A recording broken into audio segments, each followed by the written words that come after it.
My phone buzzed as my pen touched the partnership contract with the city. A short message from Caleb, my brother. Sold the Millbrook complex. You should thank me for clearing that junk.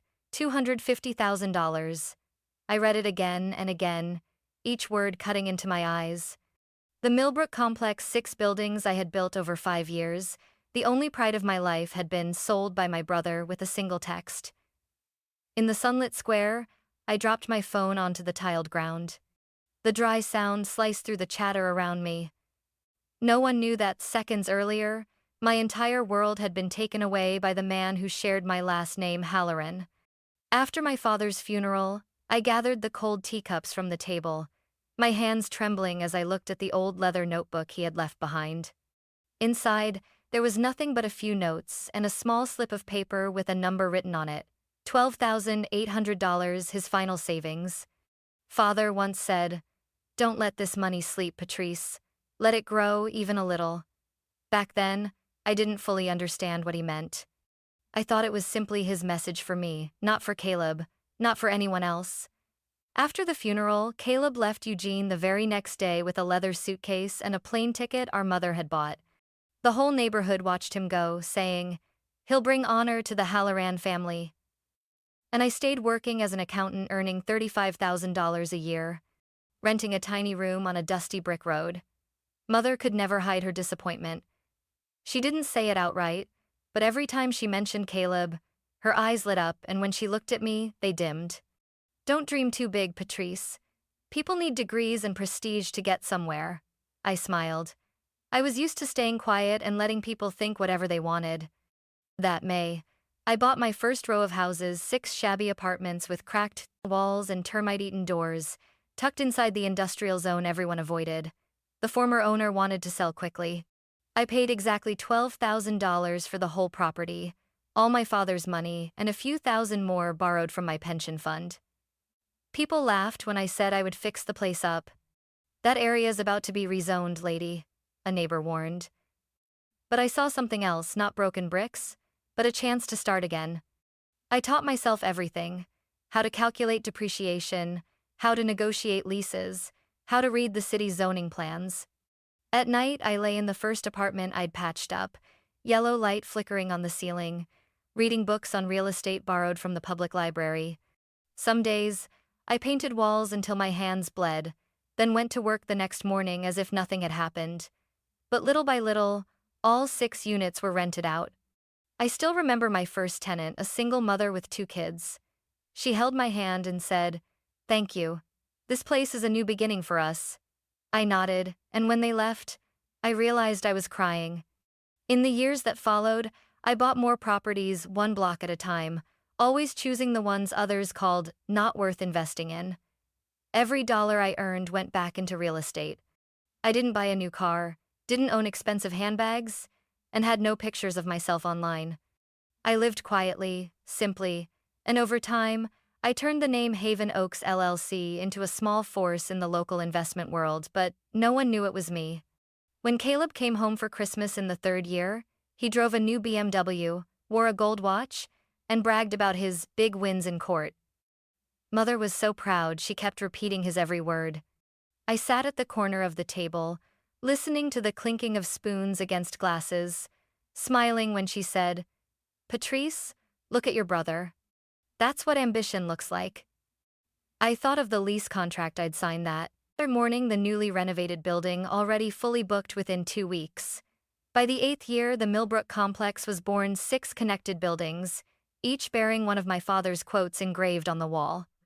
I placed a wooden chair in the shared courtyard, the kind he used to sit on every morning to read the paper. I believed that if he were still alive, he'd know I had kept my promise. I still didn't tell anyone. The more time passed, the easier it became to let people think I was just a small-time accountant. I didn't need to prove anything. The numbers in my bank account and the laughter of my tenants were enough. But family never changes. Mother still called to tell me Caleb's opening his own law firm, then asked if I'd thought about settling down yet. Sometimes she'd say, "A woman who only works, who's going to take care of her someday?" I didn't want to upset her, so I'd answer, "I'm taking care of a whole neighborhood, Mom." She laughed, thinking I was joking. Once, I ran into Caleb downtown. He was talking to some colleagues, loud and confident as always. When he saw me, he raised an eyebrow. "Oh, Patrice. Still at that accounting job?" "Still there," I replied, smiling. "Good for you. No stress. If I had a job as easy as yours, I'd sleep better too." He didn't know the building right behind him, the one he was standing in front of, was mine. That night, I drove past the Millbrook complex in light rain.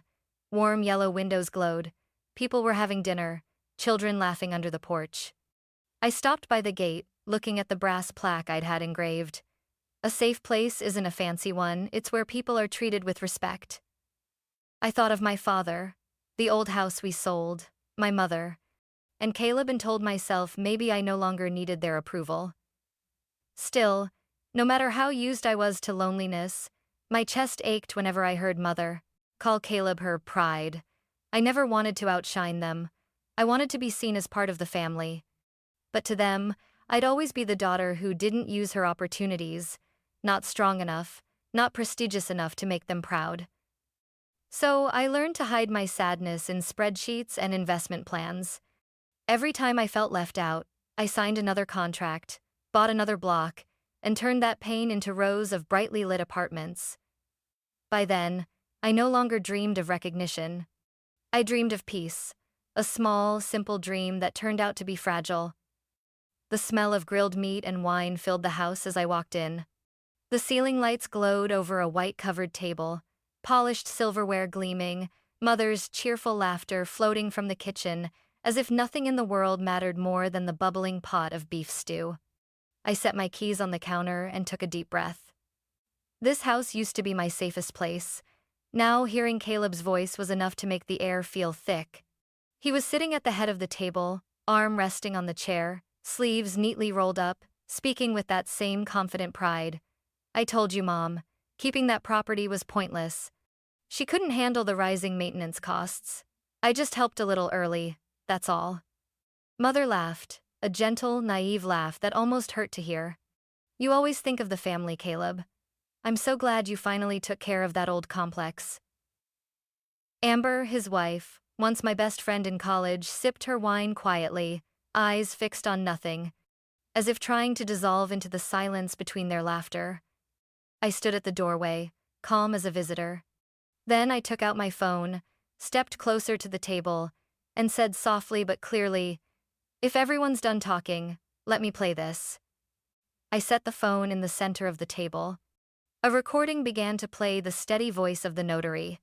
The signature on the sale document for the Millbrook complex property was provided by Mr. Caleb Halloran, acting on behalf of the owner, Patrice Halloran. Mother set her spoon down, the sound was so faint it almost snapped. Caleb leaned back in his chair, still smiling, though his eyes flickered. "Why so serious? I did it for you, Patrice. Do you even know how much property tax will increase next year? That place was about to drop in value. I wanted to save you from a loss. You sold the only thing in my life that didn't need saving." The smell of beef stew filled the kitchen. Caleb sat at the head of the table, speaking as if he'd done the most righteous thing in his life. Mother spoke first, her tone a mix of pleading and affection. "Patrice, Caleb did it for the family, dear. He wanted to help. There was no bad intent." "Did you ever ask if I needed help?" Caleb raised an eyebrow, trying to sound calm. "Don't make a scene. I sold it for $250,000, in time to fund the firm. I'll pay it back. We'll get through this together." I opened my bag, took out a file, and placed it gently in front of him. "This is the property valuation for the Millbrook complex I submitted to the bank 3 months ago. Current value, $12,200,000. The glass in Caleb's hand froze midair. He laughed, forcing confidence back into his voice. "You actually believe those numbers? Who'd pay that much for that rundown place?" I didn't answer. I looked at him, and in that moment, I finally saw what I'd been avoiding all these years. The eyes of a man used to being indulged, used to being wrong and forgiven anyway. Mother hurried to intervene, her voice trembling. "All right, enough about money. It's still within the family, isn't it? Caleb, you'll return it once the firm's stable, right?" Caleb nodded immediately, as if Mother had just thrown him a lifeline. Of course. Once I close a few big deals, I'll pay it all back, with interest. We don't need lawsuits in this family, right? You forged a contract, used a fake notary, and transferred the money through your law firm's account. You think I don't know? Caleb opened his mouth to speak, but my stare stopped him. Amber whispered, her voice almost breaking. Patrice, maybe we should talk privately. I turned to her. Calm but cold. No need. This is a family matter, isn't it? Let the family hear. Caleb slammed his glass down, wine splashing across the table's edge. I told you, I did it for Mom, for this family. You always keep yourself apart, always acting like you're better than everyone else. I was trying to keep things from falling apart. By selling someone else's property? Amber covered her mouth, eyes red. Mother shook her head again and again, tears finally spilling over. Patrice, stop, please. He made a mistake, that's all. Don't make this worse. Our family's suffered enough. I looked around the room once, filled with memories. Old photos lined the wall, my father's gentle smile, Caleb in his graduation gown, and me off to the side, half cut out of the frame. Every memory returned, but none of it felt warm anymore. You're right, Mom. Our family has suffered enough, I said softly. But this time, the one who caused it is him. Caleb shot up, his voice tightening. You wouldn't dare report me. I'm your brother, and if I'm investigated, this whole family goes down. Think about Mom, how she'd feel if her son was prosecuted. I stepped closer, leaning down enough for only the two of us to hear. You forgot, Caleb. I never do anything halfway.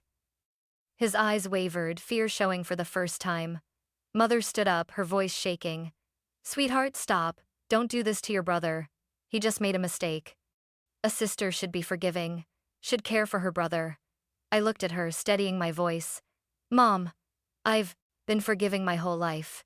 But if I stay silent this time, everything Father left behind will be erased by someone else. Mother turned away, unable to meet my eyes. Caleb clenched his fists, staring at the table, as if calculating his last escape. I took out my phone and dialed a short number. A man's voice came through. I'm here, Patrice. Elliot, I want you to send the entire Millbrook complex file to the authorities tonight, and back up all transaction records. The dinner table froze. I hung up, put the phone away, and said evenly, You wanted to do this for the family, let me help you understand what real consequences look like. Caleb stood, his face pale. You wouldn't dare. Try me, I said quietly, and walked out of the dining room. Behind me, Mother burst into tears, her sobs mixing with the crash of a wine glass shattering on the floor. The sharp scent of red wine spread through the room, seeping into the carpet, pungent and heavy, like something burning. Not the wine, but trust. I stepped outside and drew a deep breath. The night air in Eugene was cold, the wind from the nearby river carrying moisture and the scent of decaying leaves. Through the window, I could still see the flickering dining room light, Mother's silhouette slumped against Caleb's shoulder. I drove back to my small apartment through the drizzle, gripping the steering wheel as if it were the only solid thing left that day, my reason. I called Elliot the moment I closed the door, skipping pleasantries. His warm voice came through the speaker. Patrice, what's going on? Are you okay? Elliot, listen. Westfield Developments. They transferred $250,000 to Caleb's firm account this morning. I need you to trace every transaction tied to the Millbrook complex. And keep everything strictly confidential. Silence on the other end for a beat. Then he said, I checked the bank logs before you. Called. The deposit's real. Recipient name, Halloran and Partners, Caleb's law firm account. Anything else? Yes. They forged my signature. I didn't sell. I never authorized anyone. What's your plan? Elliot's tone shifted. All business. This isn't a family issue anymore. If the fake documents were notarized, the buyer will claim they're legitimate. We'll have to prove the signature was forged, identify the source of the fake authorization, and freeze the funds. I'll contact the bank for a temporary hold and set a meeting with a handwriting expert. Do you have physical evidence? I looked around my office, the place where I'd spent countless nights drafting Millbrook's development plans. Stacks of folders held invoices, lease agreements, contractor letters, and papers with my ink-stained notes. I do, but I'll need more footage, witnesses, anything. I'm heading to the management office now. Good. I'll prepare a list of people you'll need to meet. The bank, the notary, the handwriting analyst, and a criminal lawyer if necessary. Do you want me to draft a press statement? Not yet. Be careful. I'll handle the first move myself. Don't let this leak. They're trying to protect themselves by controlling the narrative. I grabbed my raincoat, locked the door, and stepped out into the light drizzle. The city felt washed clean that night, streetlights stretching across the wet pavement, everything shining yet distant. Millbrook wasn't home anymore. It was a crime scene, a piece of evidence, a target. The management office sat at the edge of the courtyard, still lit like every evening. Mrs. Rosa, the building manager, opened the door with a puzzled look when she saw me. She knew who I was. People often called me by name when picking up keys or asking for urgent repairs. Patrice, you're here late. Is something wrong? She asked.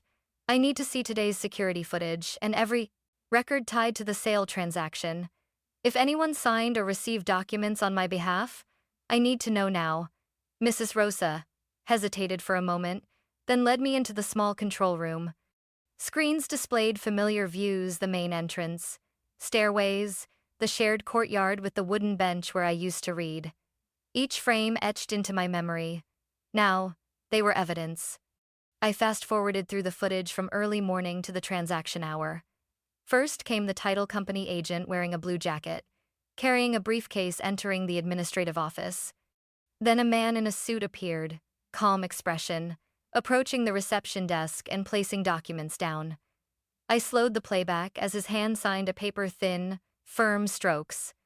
But the handwriting wasn't mine. That's the date and time of the transaction? I asked. About 9:20 a.m., Mrs. Rosa answered. I signed to acknowledge receipt of the papers as routine. They presented a full file, and I followed procedure. She bowed her head as if blaming herself. They said they were the owner's representatives. I noted every detail, then asked for an immediate copy backup. Mrs. Rosa reluctantly printed a stack of documents for me. The receipt, the receptionist's signature, photocopies of the papers submitted. Among those pages was a power of attorney with a signature in my name. It looked legitimate enough that an ordinary person would have little reason to suspect it. But I had learned to see what others ignored. I compared the handwriting on the power of attorney with my writing in the old notebook, the way I connect the P to the A, the way the terminal stroke lightens at the end of a line, all different. I photographed it, marked it, then called Elliot to say, I need a handwriting expert, and asked the bank to freeze the Halloran and Partners account right now. When I left the building, the rain had grown heavier, and I went straight to the notary office, whose name appeared on the transaction documents. A small brass plaque read, Harper & Co. Notary Public. I stood and stared at the plaque, trying to remember how many times I had walked past without noticing. In the notary waiting room, I spoke with the secretary and requested to see the notarization register. She was hesitant at first, then awkwardly brought out a leather-bound book. They signed in here at 9:20, she pointed to the line. The entry was in the notary's hand and listed the name of the presenter and the type of document. The presenter's name was Caleb Halloran. The presenter stated they had a valid power of attorney. I will need to copy this book. Please preserve everything exactly as it is. It may be needed for the investigation. The secretary looked uncomfortable, then agreed. On the way home, my head spun with possibilities. Had Westfield really been deceived, or were they acting with intent? Had they done legal due diligence before transferring the funds? I thought of the Millbrook neighbors, of the single mother I had helped, of the warm homes where children played. I felt the weight of responsibility. If this sank, not only would my reputation be destroyed, but those small lives would be disrupted. Back at my apartment, I opened the wooden box my father used to store notes. Inside were old invoices, repair receipts, handwritten thank you letters from neighbors I had helped keep their homes. I found an original purchase contract for Millbrook from 2017. The purple ink faded, but my signature still clear. That handwriting now served as evidence against the forged power of attorney. I typed, printed, photographed, copied. I organized everything chronologically, page by page. Every action was cold and deliberate, unlike the heart racing in my chest. I called Amber and begged her to help. Amber, can you show me the messages and emails between Caleb and the law firm? I need to know what he did. For a moment I thought she would refuse, but Amber's voice trembled. I've seen a few emails, not many. I'm scared, Patrice. He said he would handle it all. I'm afraid of being implicated. Give me everything you have, I said. Don't hide anything. If you help, you won't get dragged in. An hour later, Amber arrived with a USB, eyes exhausted. It contained several emails between Caleb and a Westfield employee, a few deposit invoices, and a file named Millbrook, Purchase, Final, PDF. When I opened it, I saw a contract with the Westfield logo, a forged signature, and a confidentiality clause that, if revealed, would explain why they hadn't done thorough checks. Westfield was rushing to acquire multiple properties for a large project and relied on the legal representative's assurances to process contracts. A cold anger reached to the core. This was no longer personal. It was a system where haste and profit outweighed truth. I called Elliot back. Get ready. Tomorrow I need you with the handwriting expert and a lawyer. We will file to freeze the transaction, and I want a comprehensive report sent to the district attorney if necessary. Elliot replied, calm and decisive as ever. I'm with you. We won't let them steal your life with a forged signature. I sank into a chair and stared at the files spread on the table. The rain against the window kept time like a metronome for the work beginning. I knew the road ahead would be long, maybe bitter, and I would have to face people who once called me little or dreamy. But I had the truth, and in my hands was evidence. And that, at least, was a beginning. I opened the door as evening fell. The last daylight poured into the hallway like honey. Amber stood there, hair messy, dark circles under her eyes, hands trembling as she clutched a small bag. She paused as if waiting for my command or to be sent away, then spoke, voice choked. Patrice, we need to talk. I was silent for a few seconds. Inside the apartment, the smell of coffee lingered and the Millbrook files were stacked on the sofa. I avoided her familiar eyes. Come in. She stepped in, carefully set the bag down, her eyes scanning the thick file stack. She sighed as if each page was a weight she understood. I don't know where to start, she said quietly, but I suppose you already guessed part of it. Amber nodded and clenched her hands until her nails left marks. Caleb asked me to do it. He said it was the only way to save his firm from bankruptcy. I knew about the forged documents, but I thought it was temporary. He said he would buy it back once cash flowed. I stupidly believed it would be okay. My throat went dry. I looked at her, the woman who shared coffee with me during poor student days, who hugged me when I lost father. You knew he forged my signature? I asked. Amber bowed her head. I knew. And I also knew he used information from your tax records to create the fake power of attorney. I couldn't stop it. I owe him too much. Debt, emotionally, money, the feeling that if he fell, I'd have nothing. Old images returned, walking along the Willamette, dreaming of buying and restoring an old block, turning the discarded into something valuable. Now she had helped turn that dream into a wound. Do you know what you helped him steal? I asked. Amber looked up, eyes wet. I know. I can't sleep. I can't face my daughter without shame. She reached into her bag and pulled out a USB wrapped in a small cloth. This is the video from the notary office's security camera. No one knows I copied it. Caleb signed for you right in front of them and told the notary that she's out on a trip. If you give this to the police, I'll lose everything, but I owe you the truth. Why now? I asked. Out of guilt, or because you're afraid of being dragged in? Both. But mostly, I can't let you be destroyed by someone else's greed. I took the USB, the cold plastic cut across my palm. I won't let you be pulled down if you tell the truth, she sobbed. shoulders shaking. I handed her a tissue. Not out of pity, but because I could not bear the sobs of someone who had been part of the kindest years of my life. She spoke in broken breaths. Caleb said if we didn't, he'd lose a major contract. I wanted to help. Then it spiraled. I never thought he'd actually go through with it. Everything had happened too fast. Building, family, reputation, and now friendship. It felt as if the final pieces of my life were falling away, not because of an enemy, but because of those I trusted.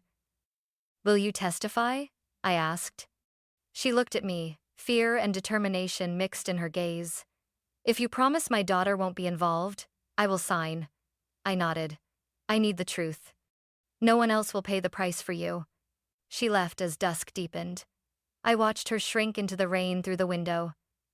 Part of me wanted to run after her, to ask more, to scold, or to forgive. But another part could not. I plugged the USB into my laptop. The screen lit up and the video played. The notary office's interior, Caleb sitting at the desk, pen in hand, the light reflecting off his face, his expression calm. He signed Patrice Halloran with a cold hand, then whispered to the person across from him, "She's unavailable, but I have power of attorney. Go ahead and complete it." Behind him, Amber stood slightly obscured, her face showing panic as the camera panned. For a breath, she glanced toward the lens, the look of someone witnessing an irreversible mistake. I opened my phone and texted Elliot. "I have new evidence. The video confirms the forgery. Meet you tomorrow morning." He replied immediately, "Keep it safe. I'll handle the rest." "Patrice, are you okay?" "I'm fine. Just tired." I turned off the phone and stepped onto the balcony. The wind carried moisture, cold and damp. Down on the street, car lights streaked long beams of brightness, like old memories passing by that I could no longer hold on to. I stood there for a long time, until my hands were soaked with rain, until the ache in my chest eased. Inside me, the anger slowly cooled into something else cold, steady, and clear. The doorbell rang as the last dish was set on the table. Mother was about to pour more wine, her eyes bright with family joy, while Caleb continued his confident talk about his financial strategy. For a moment, everything looked as normal as any other family dinner, until two firm, decisive knocks cut through the room and froze every conversation. "Who could that be at this hour?" Mother asked, his tone slightly irritated. Caleb smiled faintly, as if expecting another round of praise. Mother smiled and called out, "Who is it? Come in," then stood up to open the door.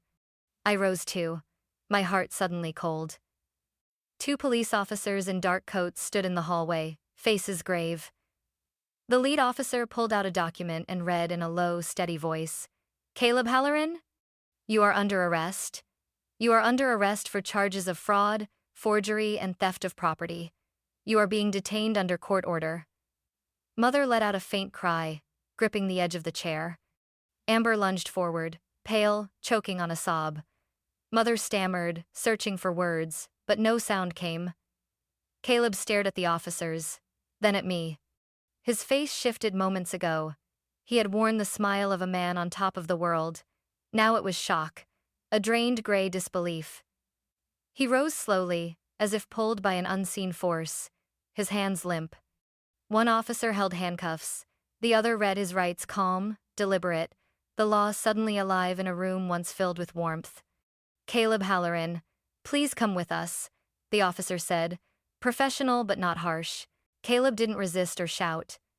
For a brief moment, I saw him clench his fist, as if trying to hold onto a fading image, maybe the idea of a family he thought he was protecting. Mother broke into sobs, her cries mixing with the murmurs of neighbors gathering to see what had happened. Father rushed forward, grabbing at the officer's sleeve, his voice trembling. "Please. You're mistaken. He's my son. There must be some explanation."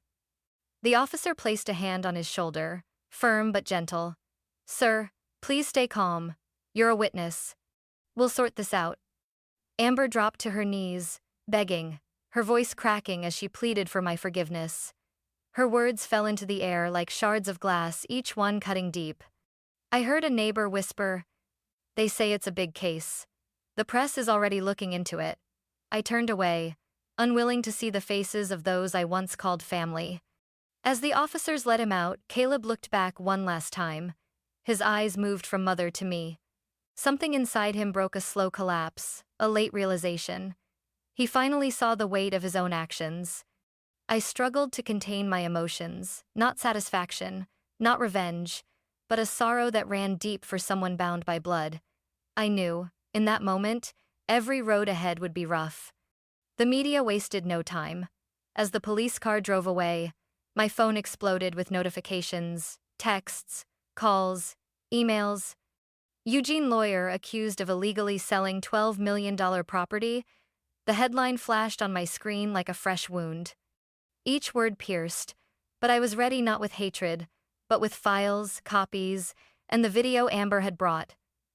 Father sank into the armchair, covering his face as if to block out the noise in his head. Mother was still sobbing, but when she looked at me, her eyes held a jumble of pain, shame, and the faintest glimmer of understanding. "Patrice," she whispered, voice broken. I walked over, placed my hand on her shoulder, and said calmly, "Mom, everything will be okay. We have to tell the truth." I knew the truth would hurt her more, but guilt couldn't be hidden behind tears. Amber sat on the kitchen chair, hugging her knees, trembling. She looked at me with pleading eyes. "Patrice, please. I'll do everything to make this right. I'll testify." Her words hung awkwardly amid the chaos. Part of me wanted to throw the USB away, scream, or pretend I knew nothing. But I didn't. I thought of the families at Millbrook, the single mother, the children playing under the eaves. Holding back wasn't cruelty, it was protection for something larger. That night, my phone kept ringing reporters, neighbors, even a few of Caleb's creditors. I answered cautiously, keeping my words measured, revealing nothing. I knew one wrong word could destroy the evidence. I texted Elliot quickly. They came. "Caleb's been arrested. Keep all files locked down." He replied, "On my way. I'll meet you at the firm." His assurance was steady, but I couldn't say I felt lighter, only that the weight of responsibility had grown heavier. By dawn, none of us had slept. Father called attorneys, scrambling to arrange bail. Mother sat silent, eyes hollow with exhaustion. Amber stayed in the corner, clutching her phone, waiting for some promise or answer from her husband. I stood by the window, watching the road where the car had taken Caleb hours earlier. The thin morning light spread like torn paper, fragile, ready to drift away. Elliot arrived with a stack of files, his eyes tense but focused. He placed the documents in front of me and spoke quietly. "We have to move efficiently."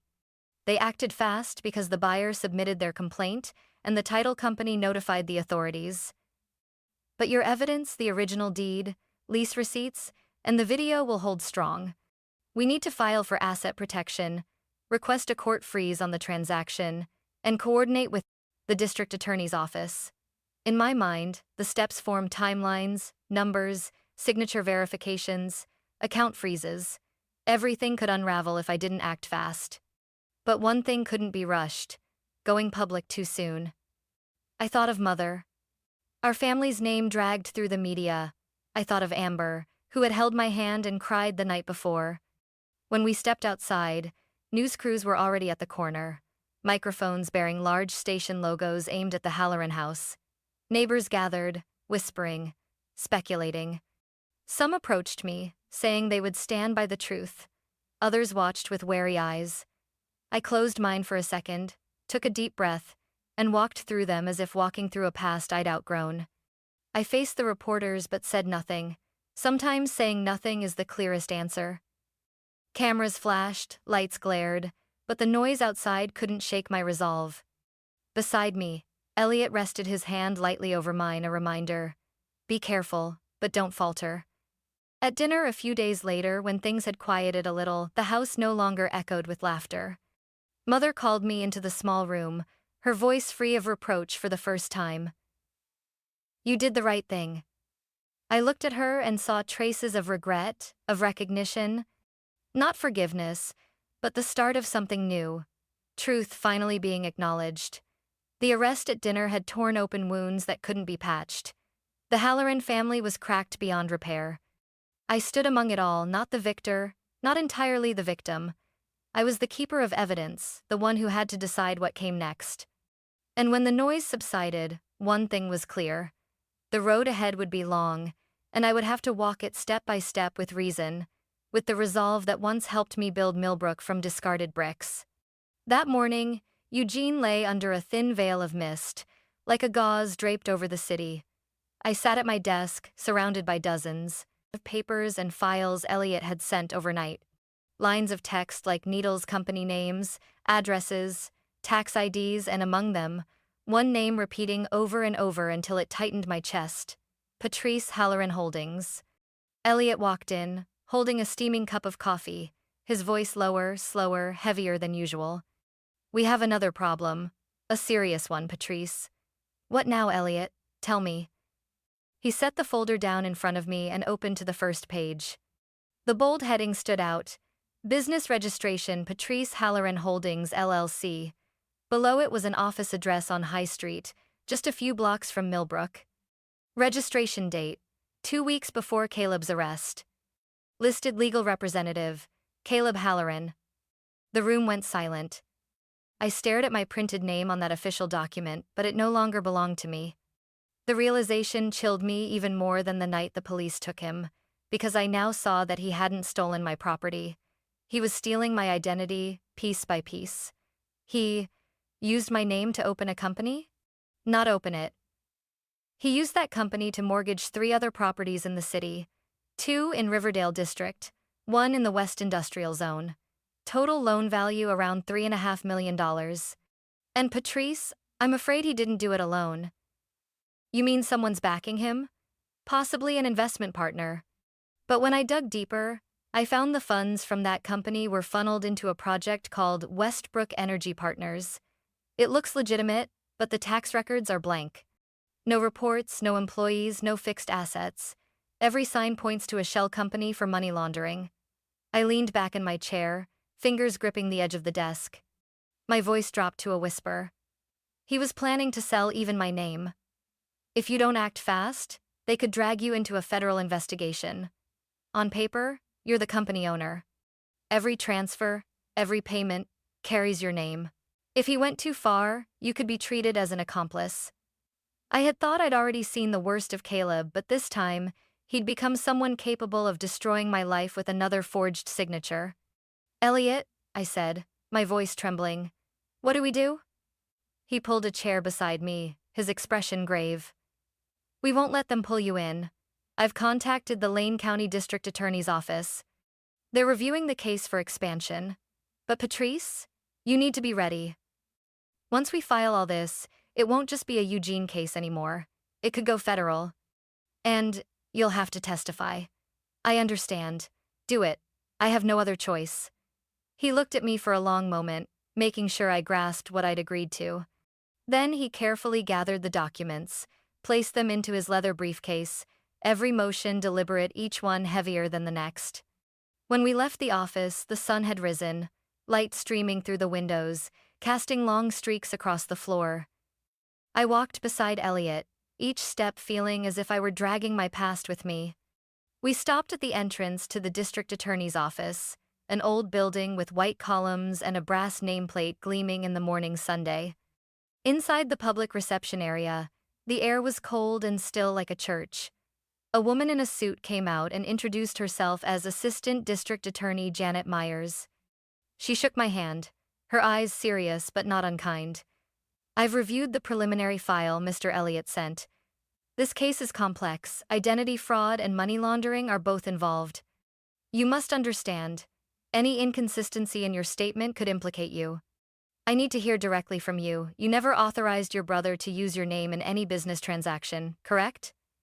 "I never authorized him. And I have proof." Elliot placed on the table the USB containing the video Amber had provided, along with the forged contracts, the power of attorney, and bank receipts. As Janet went through each item, her expression shifted from stern to thoughtful, then stopped at the name Patrice Halloran Holdings. She looked up and asked, Do you know if he used your identity anywhere else? If he did, I want to know everything. She motioned to a staff member to bring the files. We'll refer this to the Federal Financial Crimes Division. But for your protection, you'll need to sign an official statement confirming identity theft. And Patrice, once the investigation begins, all assets under your name will be reviewed. You must be prepared for a temporary freeze. Elliot turned to me, his voice steady and reassuring. I'll handle those accounts. You tell the truth. I signed the document, my hand trembling, though my eyes stayed fixed on the words before me. Every letter felt like a cut into my own life, but I knew there was no turning back. The meeting lasted nearly 2 hours. As we left the building, Janet paused and spoke softly. You might not believe it now, but you're doing the right thing. If you hadn't, your name could have become a tool in a series of financial crimes. Thank you for cooperating. The door closed behind her. I stood in the hallway, hollow inside. Elliot walked silently beside me. On the drive back, his car crossed Ferry Street Bridge, the wind howling, carrying the sound of river waves beneath us.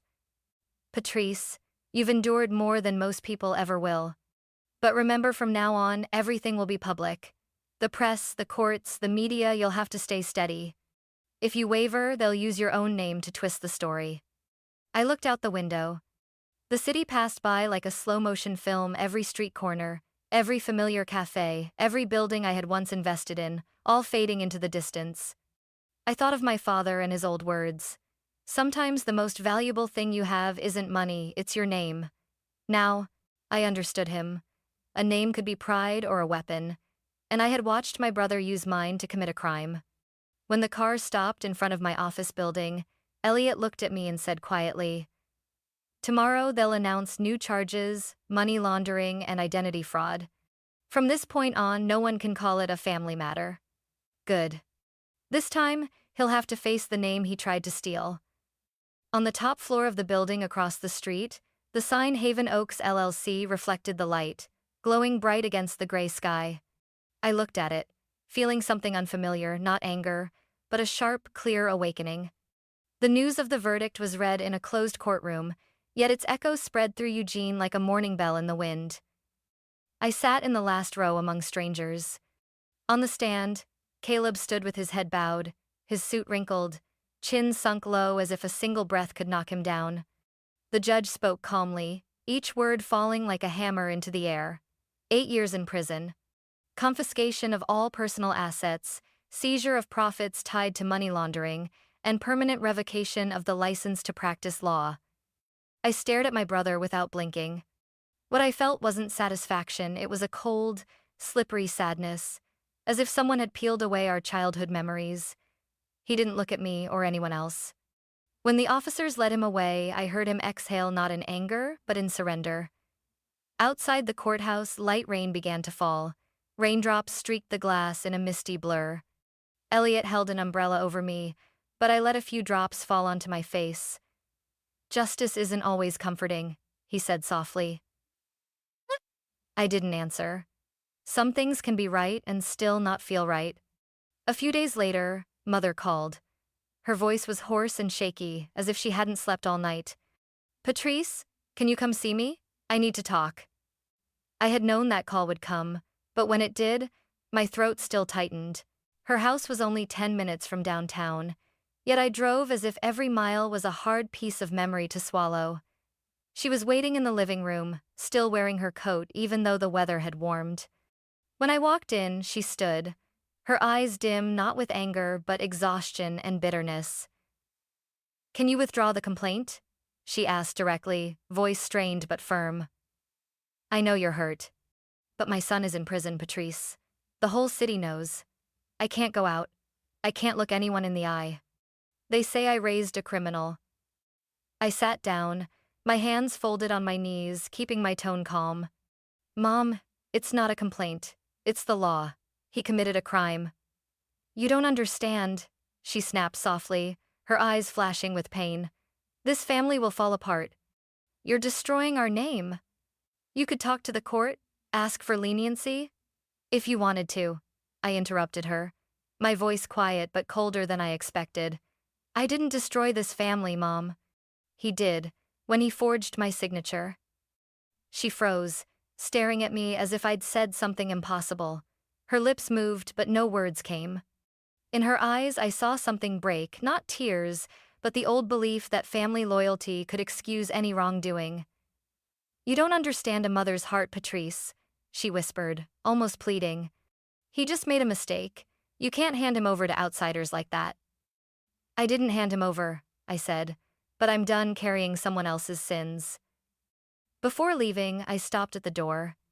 Mom, Dad once told me that honor isn't something you protect by staying silent. It's something you defend with the truth. She didn't reply. As the door closed, I heard a quiet sob behind me, small but enough to make me pause for a moment. I almost turned back, but I didn't. 3 weeks later, Amber left Eugene. I didn't attend her divorce hearing, but that morning she came to see me wearing an old coat, thinner than before, her eyes showing both relief and fatigue. She set a thick, worn brown envelope on the table. I have nothing left to lose, Patrice, but you need to know this. I found it in a hidden Dropbox account Caleb kept. It's the original Westfield project plan. I opened the envelope and pulled out the stack of papers, reading terms I'd never seen before. One line nearly made me drop the file. Initial funding. Personal contribution from Mrs. Elaine Halloran. Elaine Halloran, that's my mother. Amber nodded, her eyes red. Yes, she gave him the money to start over after his first failure. Caleb told her it would restore the family's reputation. I thought it was a bank loan, but this document shows it came from inheritance funds. I looked closer. The exact amount was $580,000. Transferred from the trust my father had established before he died, the fund promised to me for expanding Haven Oaks. Mother gave him the money father left for me, I whispered. Amber lowered her gaze, voice shaking. I'm sorry, Patrice. I didn't know. I thought she was only trying to save his reputation. But it seems she wanted to hide it too. I wasn't surprised anymore. I remembered that evening years ago when father called me into his study, handed me an envelope, and said in his calm, steady voice, "You don't have to shout to prove your worth. But when someone touches what you've built with your own hands, you must know how to protect it." Back then, I thought he was talking about business. Now I knew he meant the family itself. Amber's hands trembled as she held mine. I'm leaving here, she said. I need to start over somewhere. No one knows who I was, but I want you to have this. She handed me a small USB drive. It holds all copies of the Westfield plans, side accounts, and participant lists. I deleted everything from the servers. They won't be able to trace it. Thank you, I said. It's late, but still, thank you. Better late than never. Maybe for the first time, I'm doing the right thing. She paused at the doorway and added, Caleb once told me you were lucky because no one expected anything from you. Maybe that's what made you free. The door closed with a dull thud, leaving me with the open file on the table and the words blurring before my eyes. That night, I sat alone by the window, watching the city lights rise. The reflections on my glass of water shimmered fragile, trembling. Everything I once thought was family turned out to be a thin coat of paint over deceit. Mother, believing she was defending our honor, had only deepened the damage.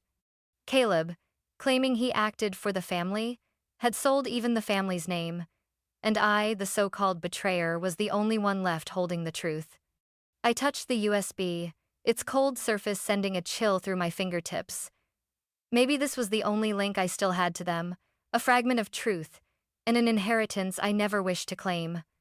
That morning, the sky was draped in smooth gray silk over the city. I arrived at the new building while dew still clung to the iron fence, the scent of fresh paint mixing with coffee from a nearby food truck. The white cloth had been removed from the sign out front, Halloran Women's Center, where women begin again with their own hands. Each letter felt like a stitch, not for the past, but for myself. Behind me, Elliot was speaking with the first group of reporters who had arrived. When he caught my eye, he asked quietly, "Ready?" I took a deep breath, feeling as though I was stepping through my final door. Inside, the main hall glowed with light. Framed photos along the corridor told the story of building the center, from the old industrial blocks to the classrooms, workshops, and the first office I had painted myself. Few knew that much of the material here came from the old Millbrook complex, the last intact bricks I had saved. I kept them the way I kept Father's memory.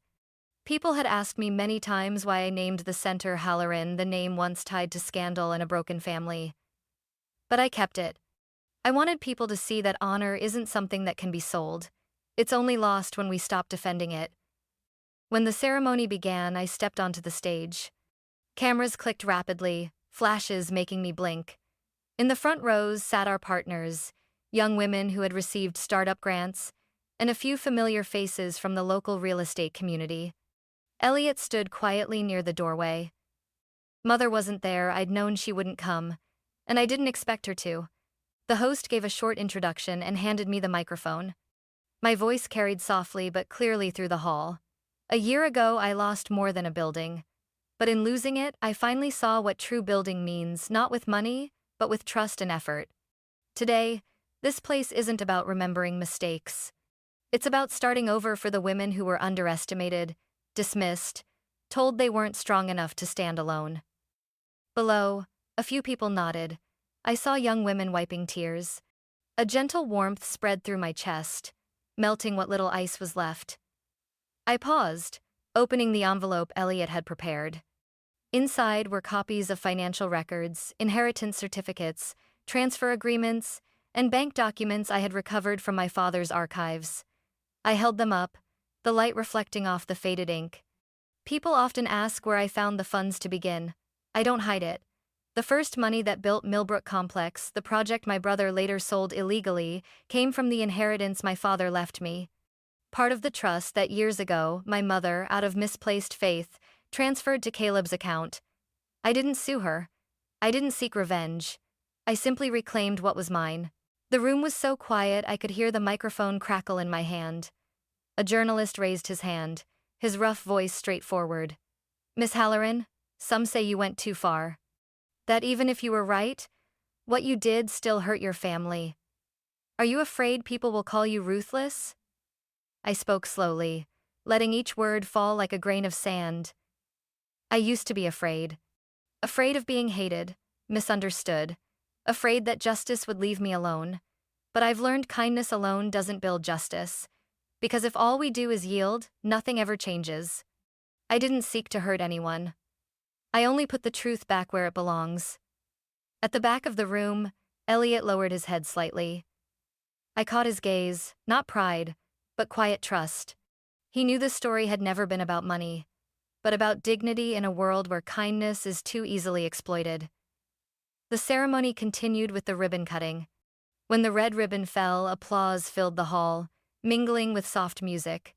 I shook hands with those who came to congratulate me. But inside, there was still an emptiness. A calmness, the kind that only comes after you've walked a very long road.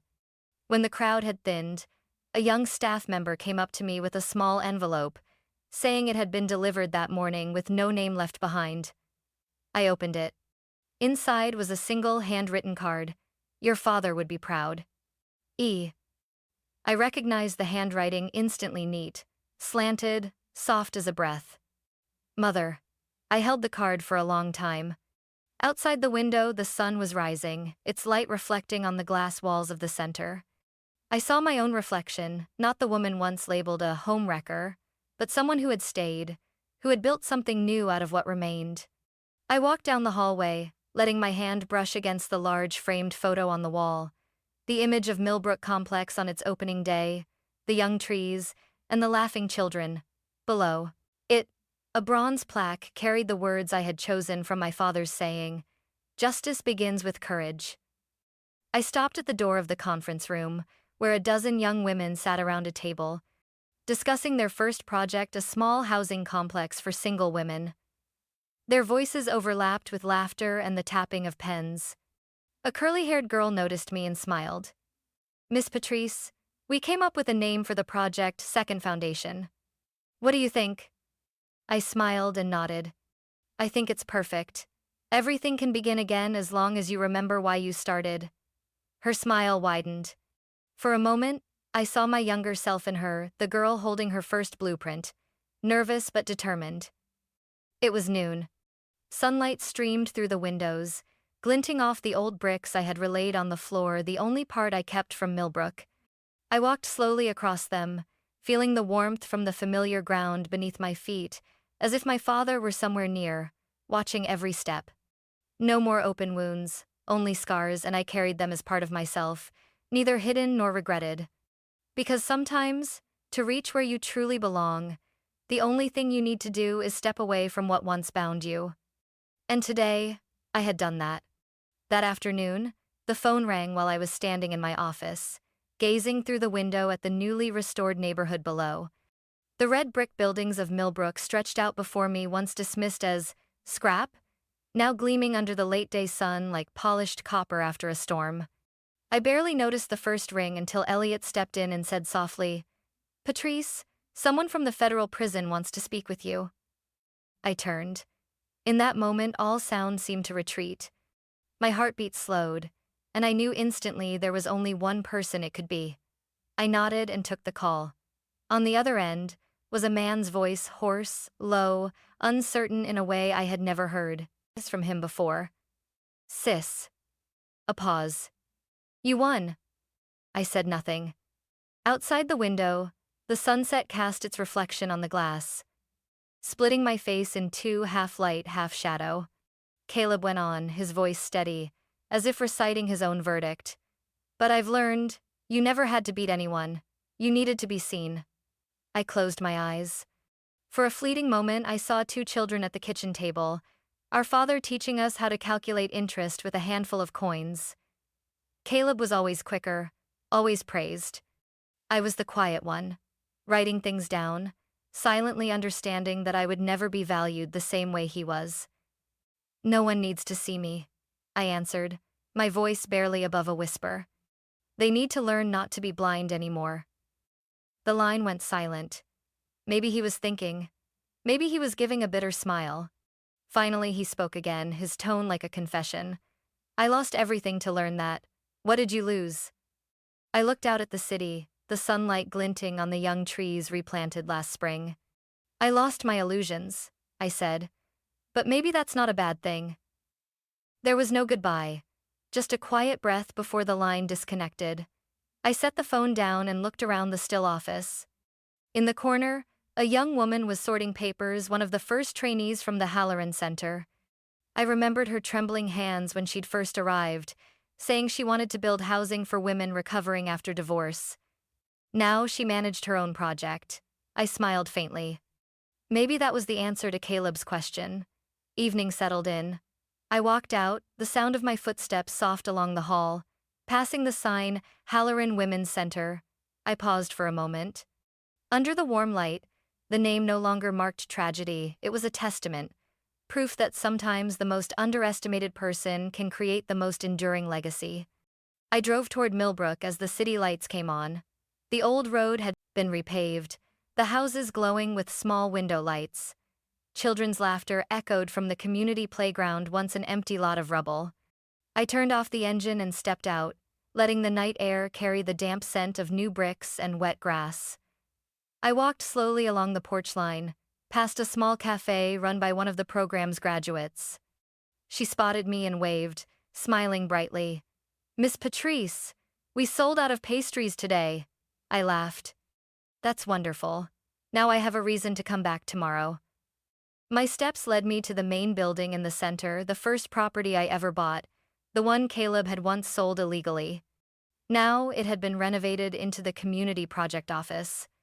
I went straight to the rooftop, the place where my father used to bring me to watch the city at dusk. I opened the door and there it was, Eugene glowing beneath the fading sunset. Rows of rooftops, the first streetlights flickering on, tiny figures moving below, all blending together. Quiet, patient, alive as if no storm had ever passed through. The wind lifted my hair, carrying the hum of traffic, a distant horn, and someone calling their child home for dinner.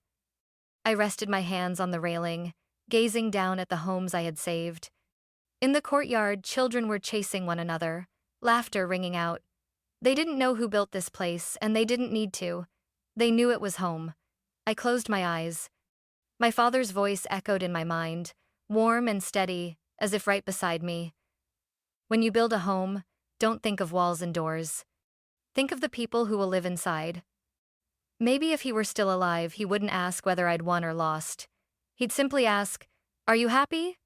I wasn't sure if I could call it happiness yet, but I knew I'd found peace.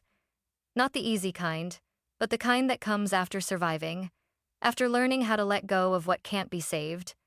In the distance, the sun dipped behind the Bray mountains, the last light staining the sky crimson. I lifted my head, seeing my shadow stretch long across the rooftop, a small figure standing amid buildings that had risen from old ruins. My voice drifted into the wind, not meant for anyone to hear, but whispered to myself and maybe to my father.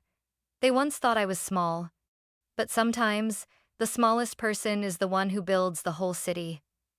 The wind carried the words away, along with the scent of cement, steel, and jasmine from the balconies below. I stood there, watching as the last trace of light faded, until the city was left only with its golden dots, simple, steadfast, and alive, just like the people who called it home. Sometimes, when I look back, I realize that strength doesn't come from winning. It comes from standing up, even when no one believes you can. Each of us has our own city. It might be a dream, a home, or simply a small piece of faith we hold in our hearts. Thank you for staying with me through this story. If you felt connected to it, please like, follow, and subscribe to join me for more journeys ahead. And you, what moment made you realize your true strength?